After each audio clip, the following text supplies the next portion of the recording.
सासु मोर बोलेली बिरहीन नदिया ताना मारेली नदिया ताना मारेली हो। ए राम कवन कारमावा से चुकनी ललन नाही भइले ललन नाही भइले नुह।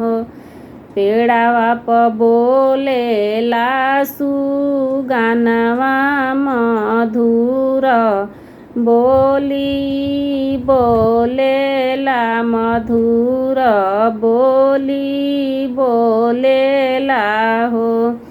ए रानी माता पिता के गौरी अवलू ललन नाही भइले ललन नाही भइले नुह। कैलू न सासुजी के सेवा गोतीन से झगरलू गोतिनिया से झगरलू नुह। ए रानी घर से भगवलू भिखरिया ललन नाही होइहे ललन नाही होइहे नुह। नीति उठी सूरज गोहरइह गोतिन से हंसिह बोलिह नुह। नीति उठी सूरज गोहरइह गोतिन से हंसी बोलिह नुह। ए रानी भूखे के भोजन करइह ललन सुख पैबू नुह।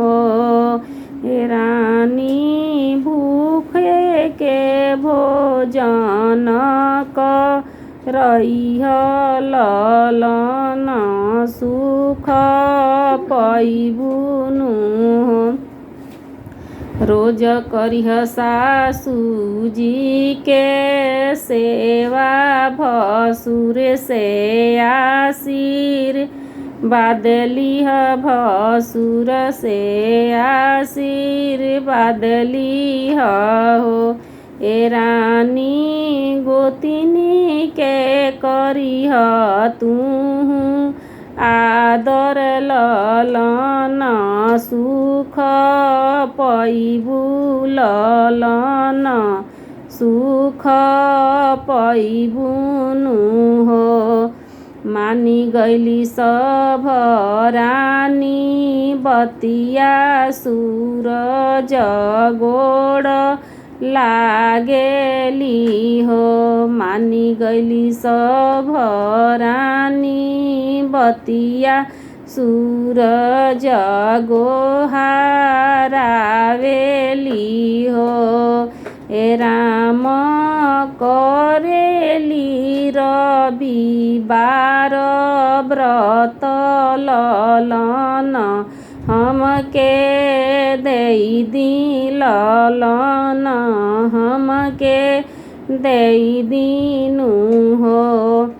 कैली न रानी गोतिनी के सेवा भसुर से आशीर्वाद लिहल करे लगली रानी गोतिनी के सेवा भसुर से आशीर्वाद लिहली भसुर से आशीर्वाद लेहली हो। ए सखिया सास ससुर के कैली आदर ललन घरे जनमेले ललन घरे जनमेले हो। प्रेम से बाजेला बधैया घरे उठे मंगल हो। प्रेम से बाजेला बधैया घरे उठे मंगल नु हो।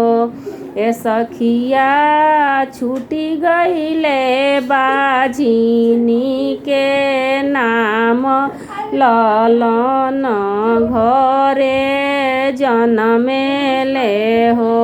ए सखिया छूटी गईले बाझिनी के नाम ललन घरे जनमेले ललन घरे जनमेले।